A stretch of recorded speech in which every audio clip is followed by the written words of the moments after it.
大家好，今天我们不聊祖屋，不聊地铁，来聊聊新加坡最硬核的基建——数字基建。你可能不知道，2026年，新加坡在一项覆盖95个国家的数字基础设施排名中，拿了满分100分，和香港、瑞士并列全球第一。同一年，全球千兆城市榜单发布，新加坡又是第一。更夸张的是，全球数字经济城市报告把全世界所有城市分成几档，最顶级的叫全要素引领型城市，全球只有5个：北京、东京、纽约、伦敦，还有一个就是新加坡。为什么一个面积还没香港大，人口不到600万的小红点儿，居然和这些超级都市平起平坐？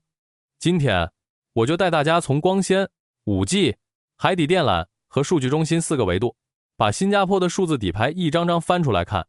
你马上就会明白，这些第一不是天上掉下来的，而是一盘下了将近20年的棋。我们先来聊聊光纤宽带。我不知道大家还记不记得，新加坡的全国光纤网络是从什么时候开始铺的？2008年，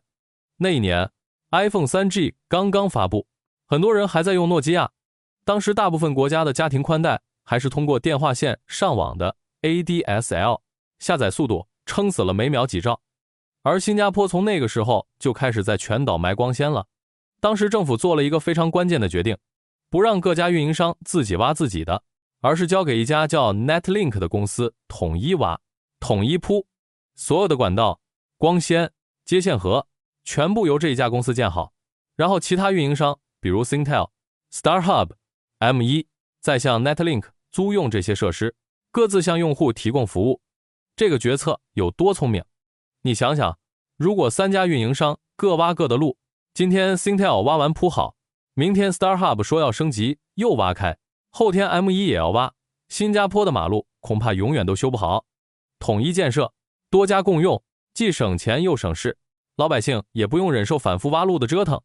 到了今天，这个网络已经覆盖了全岛几乎所有祖屋和私宅。2025年10月 Netlink 又投入 1.1 亿新元，在十里达启用了第11个中心局，专门覆盖雾兰、克兰芝、义顺一带的新住宅区，约4万套新祖屋直接接入了光纤网络。但光有光纤还不够，速度也得跟上。大家可能听说过 StarHub 在2025年完成了一件大事，他们在全岛范围部署了 XGS-PON 网络，简单说就是一种能把网速推到10几比特每秒的技术。10几比特每秒是什么概念？你现在家里牵的1几比特每秒宽带，下载一部100集字节的电影大概要15分钟，10几比特每秒的话，80秒搞定。你倒杯水的时间，电影已经下好了。再说说手机网络，现在你掏出手机，看到顶上的信号标识，大概率是 5G， 对吧？但你知道这个 5G 跟其他国家的 5G 有什么不一样吗？很多国家的 5G 实际上是非独立组网，基站是 5G 的，但背后的核心网络还是 4G 的。打个比方，就像你家门口修了一条8车道的大路，但后面的收费站、调度中心还是原来2车道时候的配置。路再宽，进了系统照样堵。但新加坡从一开始就要求独立组网，基站是新的，背后的核心网络也是全新的。2022年 Singtel 就已经实现了全国 95% 的 5G 独立组网覆盖，是全球第一个做到的。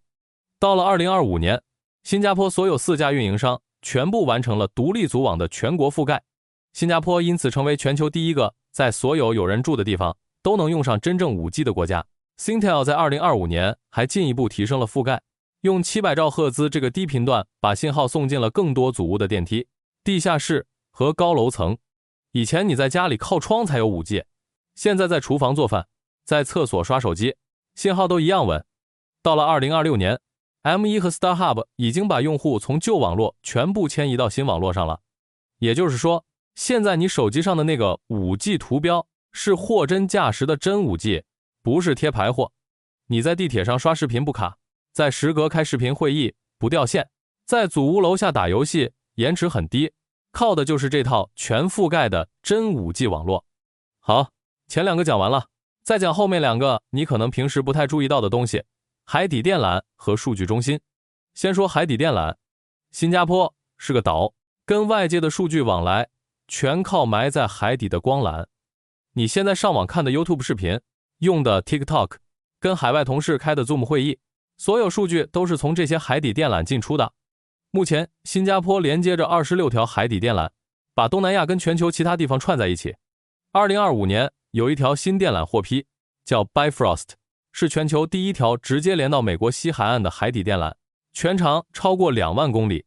这条电缆由吉宝公司联合 Meta 一起投资建设，吉宝投了 3.5 亿美元。为什么要专门修一条到美国西海岸的？以前新加坡到北美的数据可能要绕到日本或者香港，绕路就有延迟。现在直连了，你跟美国那边的视频会议延迟更短，画面更流畅，那些需要实时传输数据的金融交易、远程医疗、云游戏都能跑得更顺。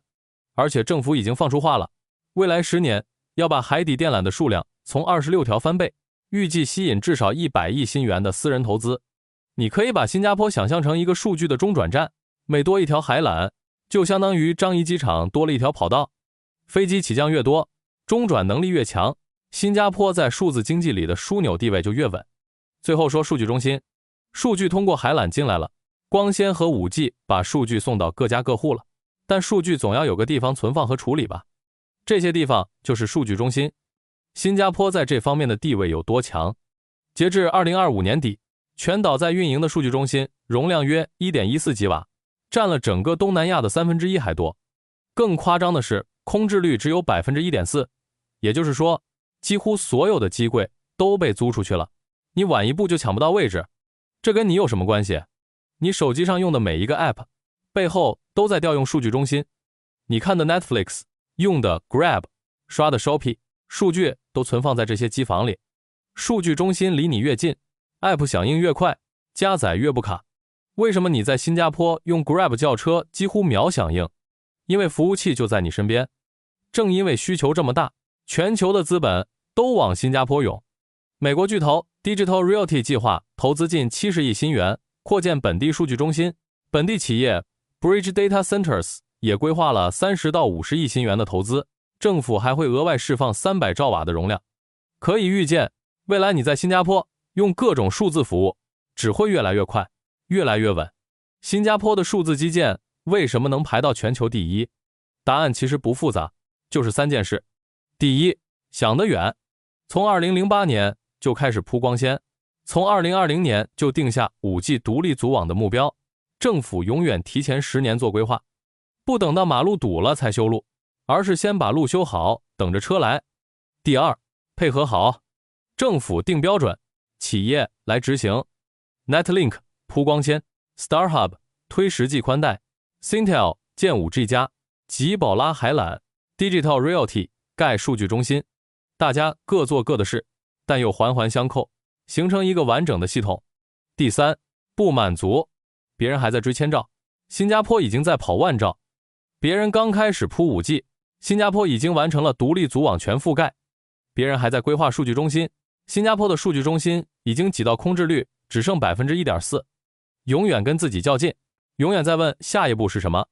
当然，新加坡也面临挑战，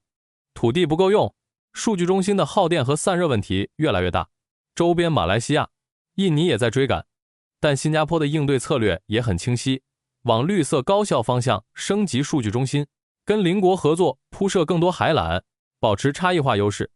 站在2026年，回头看过去，这将近20年，新加坡从一座传统的港口城市变成了全球数字基建的标杆。那些藏在祖屋地下的光纤，铺在深海的电缆，塞满机柜的数据中心，你可能从来没亲眼见过，